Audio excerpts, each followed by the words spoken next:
Good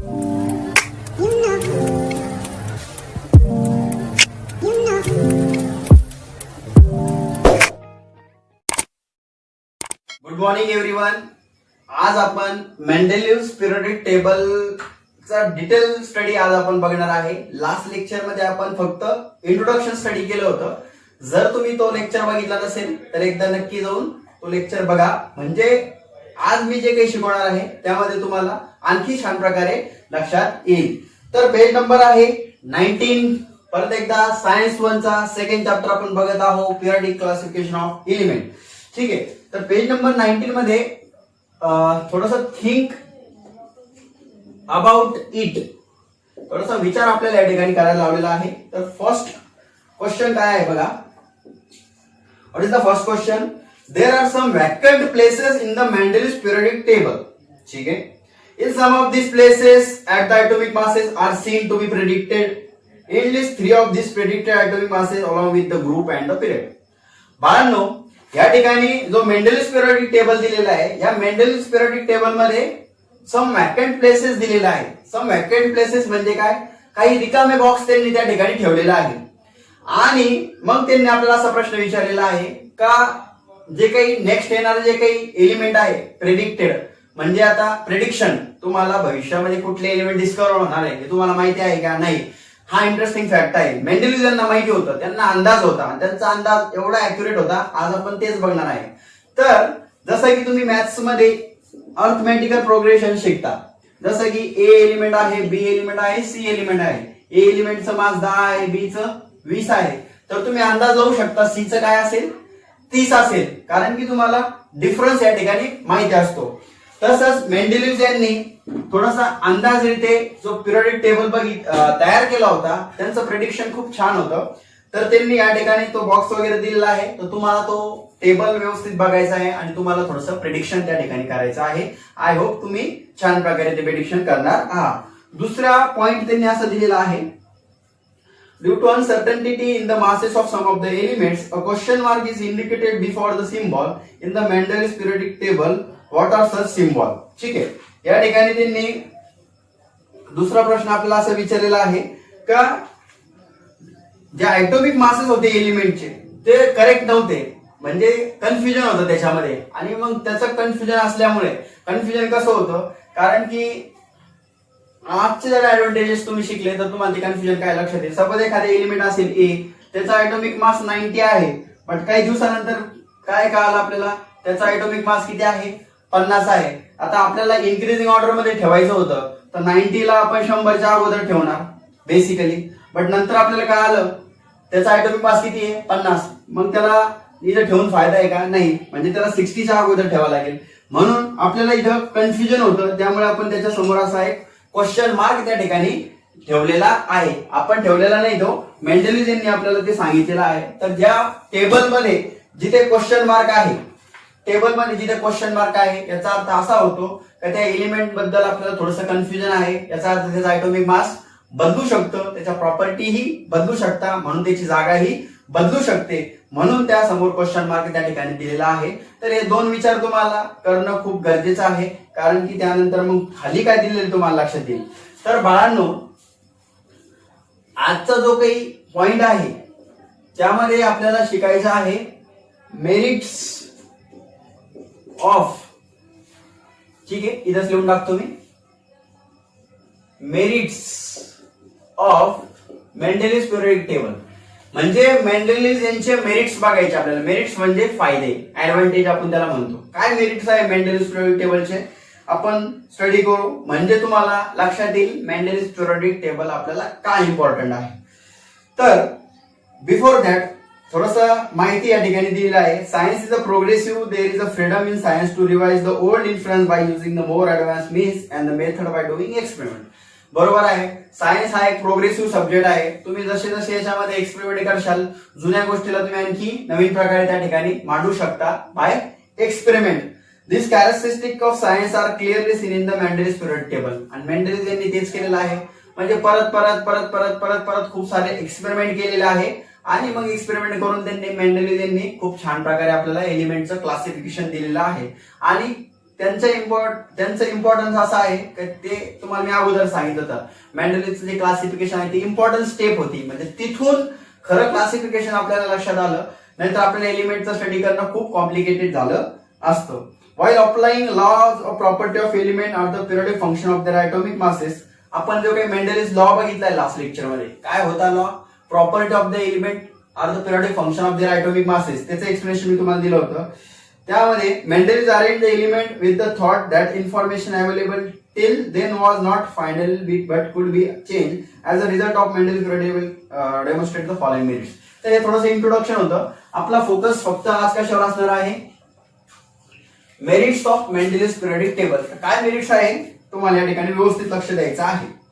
first merit मी सांगत आहे, 10वी बोर्डच्या परीक्षेला 3 मार्काला प्रश्न विचारू शकता. atomic masses of some element were revised so as to give them proper places in the periodic table in the accordance with their property. For example, काय झालं बघा, मी तुम्हाला अगोदरच सांगितलं, जसं की पहिले काही एलिमेंट आहे त्यांचे ॲटॉमिक मास अंदाजे सांगितले होते आणि नंतर डिस्कवर झाल्यानंतर आपल्याला त्याचे करेक्ट मास कळाले, म्हणून त्यांची जागा पण नंतर काय झाली?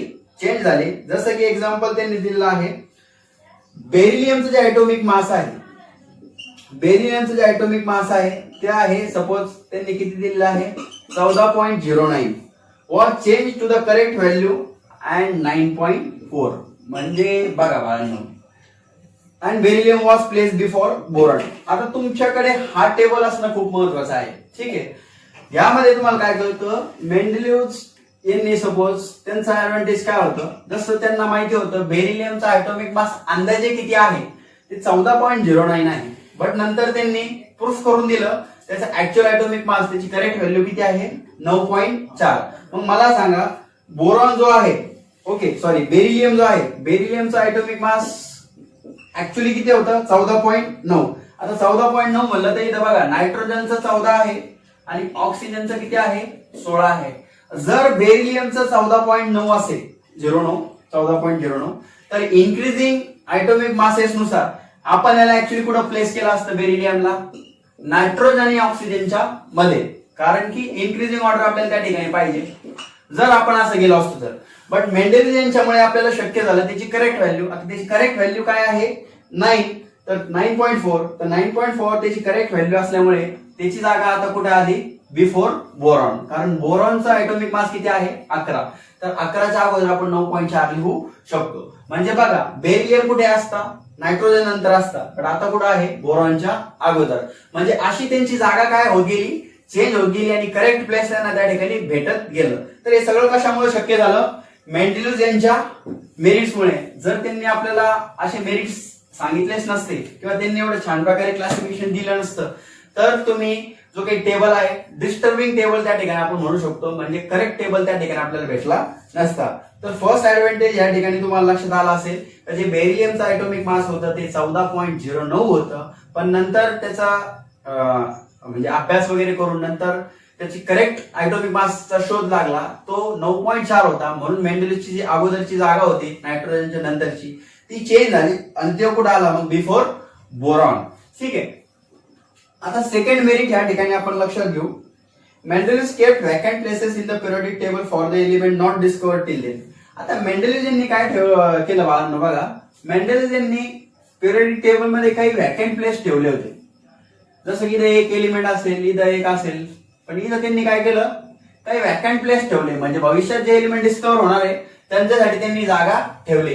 कारण की डोबेनियर्स आणि न्यूलँडने तसं काही आपल्याला सांगितलं नव्हतं. त्यांनी फक्त जेवढे एलिमेंट त्यांच्याकडे अवेलेबल आहे तेवढ्याच एलिमेंटचा त्यांनी विचार केला. मेंडलिस एवढे छान होते, एवढे हुशार होते, ते सायंटिस्ट पण खूप हुशार होते, पण मेंडलिस यांनी पुढचा विचार जास्त केला होता. त्यांनी एवढे शोध लावले तेवढ्या एलिमेंटला त्यांनी पिरियडिक टेबलमध्ये ठेवलंच होतं, पण भविष्यात जे एलिमेंट येतील त्यांच्यासाठी पण त्यांनी त्यांच्या टेबलमध्ये जागा ठेवली होती, म्हणजे जेणेकरून कोणी जरी डिस्कवर केले एलिमेंट तर त्यांच्या टेबलमध्ये ते एलिमेंट आपण ठेवू शकतो. तर मग 3 of this unknown element were given to the name. मग त्यांनी जे अंदाजे जे काही एलिमेंट भविष्यात येणार आहे त्याला त्यांनी असे नाव दिले, ते इका बोरॉन. काय नाव दिलं? इका बोरॉन. त्याच्यानंतर इका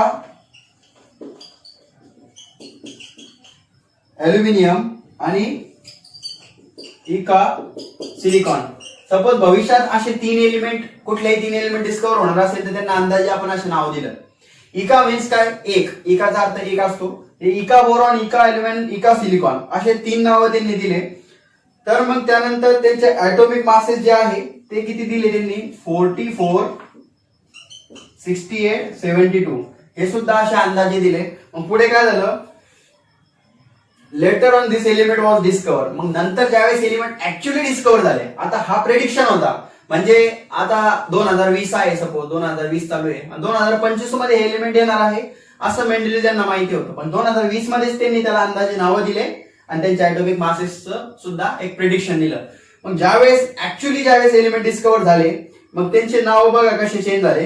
जे इको बोरॉन होता तो झाला तुमचा स्कॅन्डियम, जो इका अल्युमिनियम होता तो झाला तुमचा गॅलियम, आणि इका सिलिकॉन होता तो झाला तुमचा जर्मेनियम. म्हणजे त्यांचे नाव बघा कसे बदलले. इका बोरॉनचं स्कॅन्डियम झालं, इका अल्युमिनियमचं तुमचं गॅलियम झालं, आणि इका सिलिकॉनचं तुमचं जर्मेनियम झालं. तर याच्यावर सुद्धा प्रश्न 1 मार्काला विचारला जातो, कोणाचं नाव काय आहे ते, आणि त्यांचे प्रॉपर्टी वगैरे जे काय आहे ते आपण प्रॉपरली मॅच झाल्या, जसं आपल्याला मेंडेलिस यांनी सांगितलं होतं. And due to this success all were convince about the importance of Mendeleev's period table in the method of classification accept properly. ठीक आहे, इमिजिएटली. तर या ठिकाणी टेबल वगैरे दिलेला आहे. तुम्हाला एक सिम्पल एक्झाम्पल दिले त्यांनी कुठल्याही एका एलिमेंटचं. त्यांनी म्हणजे ह्या टेबल मध्ये काय दिलेलं आहे, जसं की त्यांनी 3 एलिमेंट कन्सिडर केले होते. तर एका एलिमेंट बद्दल माहिती दिलेली आहे, इका अल्युमिनियम, गॅलियम.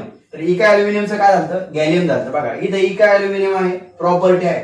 तर ॲटॉमिक मास इका अल्युमिनियमचं मेंडेलिस यांनी अंदाजे किती सांगितलं होतं, 68 झालं. ज्यावेळेस डिस्कवर झाला किती भेटलं, 69.7. म्हणजे किती क्लोज होते बघा ते. त्यांनी डेन्सिटी सांगितली होती 5.9, आपल्याकडे 5.94 भेटले. म्हणजे एवढा त्यांचा प्रिडिक्शन एवढा छान आणि बरोबर होता. तर एक एक्झाम्पल आहे, तुम्हालाही बघायचं आहे. तर सेकंड मेरिट सुद्धा तुम्हाला या ठिकाणी कळालं असेल. 3 एलिमेंट जे काही आहे अंदाजे जे डिस्कवर होणार होते त्यांना अशी नावं देऊन त्यांचे ॲटॉमिक मासेस सांगून नंतर जे डिस्कवर झाल्यानंतर त्यांची नावं या प्रकारे कसे चेंज झाले, आणि मग एका एलिमेंटचं या ठिकाणी एक्झाम्पल त्यांनी दिलेलं आहे सगळ्या प्रॉपर्टी देऊन, त्या सुद्धा तुम्हाला लक्षात घ्यायचं आहे. हे फक्त प्रेडिक्शन आहे. जसं त्यांनी मेल्टिंग पॉईंट सांगितला होता लो, तर इकडे त्यांना लोज भेटला बघा 30.2. तर प्रिडिक्शन त्यांचं एकदम बरोबर होतं, म्हणून त्यांचा मेरिट्स या ठिकाणी आपण स्टडी करत आहोत. 2 मेरिट्स आपण बघितले आहे. शेवटचा मेरिट आपण बघू. There was no place reserved for the noble gases in the Mendel's original periodic table. तर बाळांनो, आणखी काही एलिमेंट डिस्कवर झाले ज्याला आपण नोबल गॅसेस म्हणतो, आणि या नोबल गॅसेस साठी मेंडेलिस पिरियोडिक टेबल मध्ये कुठल्याही प्रकारची जागा नव्हती.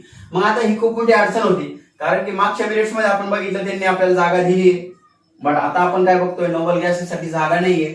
मग हे खूप महत्वाचं होतं त्यांच्यासाठी. मग त्यांनी काय केलं, जे काही नोबल गॅसेस आहे, तर नोबल गॅसेस कुठले असतात, त्याच्यामध्ये तुमचा हेलियम आहे, तुमचा निऑन आहे, त्याच्यात नंतर तुमचा अर्गॉन आहे, असे खूप सारे नोबल गॅसेस जे काय आहे ते डिस्कवर ज्यावेळेस झाले 19th सेंचुरीमध्ये, तर मेंडेलिस यांनी काय केलं, मग त्याच्यासाठी एक ग्रुप तयार केला आणि त्या ग्रुपला नाव दिलं झिरो ग्रुप.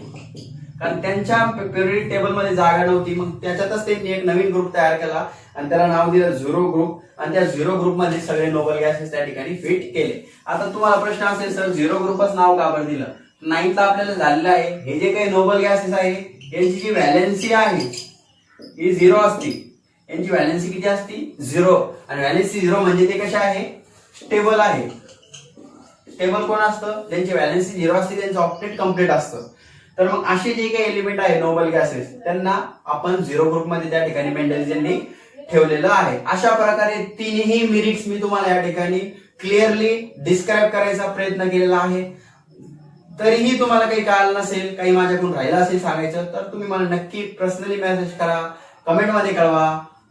मी तुम्हाला नक्की त्याच्यावर आणखी छान प्रकारे सोल्युशन द्यायचा प्रयत्न करेल. आय होप तुम्हाला आजचंही शिकवलेलं खूप छान प्रकारे कळालं असेल. आपल्या चॅनलला सबस्क्राईब करायला तुम्ही विसरू नका. ठीक आहे. Have a nice day. Thank you.